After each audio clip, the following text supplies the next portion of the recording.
महाराज जी, मृत्यु क्या है और क्यों डर लगता है इससे? मृत्यु एक भ्रम है, सत्य वस्तु नहीं है। अब हम आपको बताते हैं कैसे भ्रम है। पंचभूतों से रचित ये शरीर है। जब इसका अंतिम संस्कार होता है तो अग्नि तत्व अग्नि में मिल गया, जल तत्व जल में, वायु तत्व वायु में, पृथ्वी तत्व पृथ्वी में, आकाश तत्व आकाश में। 5 तत्वों से रचित शरीर है। वो अपने अपने तत्वों में मिल जाते हैं। इसमें मरा कौन?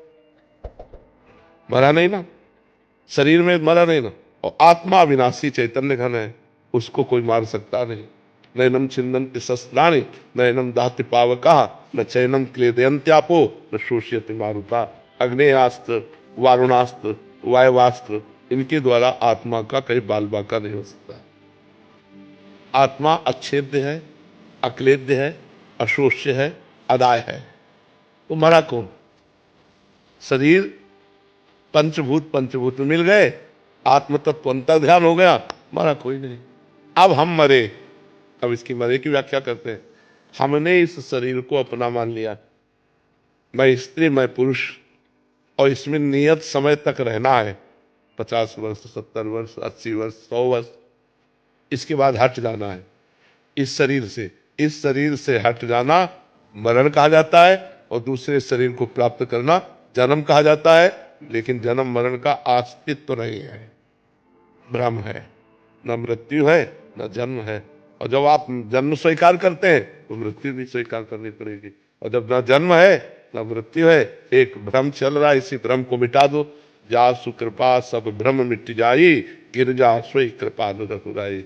भगवान के चरणों का आश्रय लेकर भजन के बल से भ्रम मिटा दो, तो जो मैं तत्व है उसमें कभी किसी की दाल नहीं गल सकती, न काल की, न मृत्यु की, न अस्त्र की, न शस्त्र की। तो वो अपने स्वरूप में स्थित।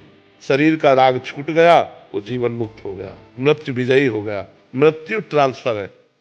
मृत्यु का मतलब है ट्रांसफर। यही है अगला जन्म, और ये छोड़ना हुआ मृत्यु। मृत्यु और जन्म एक भ्रम है, अज्ञान जनित है। जब तक ये नष्ट नहीं होगा अज्ञान, तब तक ये क्रम परंपरा चलती रहेगी। जैसे स्वप्न में एक आदमी समुद्र में डूब रहा है, अब उसके बचाने का उपाय क्या है? वो जोर से चिल्ला पड़ा, मैं डूब रहा हूं, बचाओ।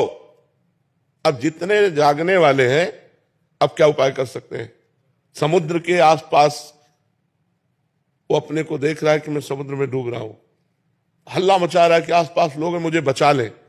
और वो आवाज जोर से निकल पड़ी उसकी स्वप्न में, मैं पानी में डूब रहा हूं, समुद्र में, मुझे बचाओ। अब हम तैराक लावें या नाविक लावें, ये क्या करें? तो एक केवल उपाय है, जगा दो से। जगा दो तो एक बूंद पानी नहीं था, जहां डूब के मर रहा था एक बूंद पानी नहीं था, केवल स्वप्न था। नहीं तो मां कहूं मैं अनुभव अपना, सत हरि भजन जगत सब सपना। ये पहले रूप नहीं था, 60 वर्ष पहले ये रूप नहीं था। अब आगे पता नहीं कितने मिनट बाद ये रूप नहीं रहेगा। ये बीच में केवल भाषित हो रहा है, इसलिए सपना है। अगर ज्ञान के द्वारा देखो तो जैसे आपकी गाड़ी आपके पैसे के अनुसार है, ऐसे ये गाड़ी है। खूब बढ़िया दान पुण्य भजन किए हो तो तेजस्वी स्वरूप और रुपया पैसा खान पान सब दुनिया का वैभव सब सुख एकत्रित है। गाड़ी है, तुम थोड़ी हो। आत्मा तो जैसे हमारी वैसी चींटी की, जैसे हमारी वैसी सुअर की, जैसे हमारी वैसी चराचर जीव की। आत्मा तो एक ही है। अनेक शरीर दिखाई दे रहे हैं। जैसे सूर्य एक है और घड़े करोड़ों रखे हो तो करोड़ सूर्य भासते हैं, है नहीं? सूर्य तो